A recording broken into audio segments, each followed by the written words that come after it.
হ্যাঁ গো, রাত 10টা বাজতে চললো, পিউ এখনো বাড়ি ফিরলো না। ফেরেনি, ফিরবে, তার জন্য তো চিন্তার কি আছে? চিন্তা করবো না মানে? যে মেয়েটা রোজ 1টা-1:30টার মধ্যে বাড়ি ফিরে আসে, সে আজ...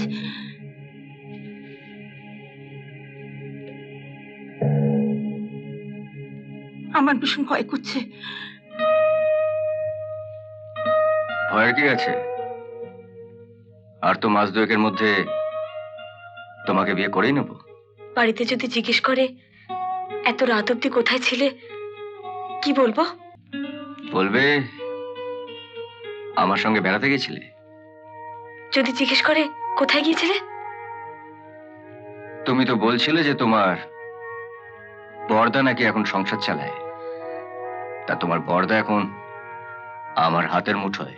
যাই বলো, ব্যাপারটা কিন্তু ভালো হলো না। বাড়াবাড়ি কিছু হয়ে গেলে এইখানেই আমাকে গলায় দড়ি দিয়ে মরতে হবে। এবার ইচ্ছে হলেও বাড়ির লোকে তোমাকে ওই মেজদার অফিসের ছেলেটির সঙ্গে বিয়ে দিতে পারবে না। যা হলো একদিক থেকে ভালোই হলো।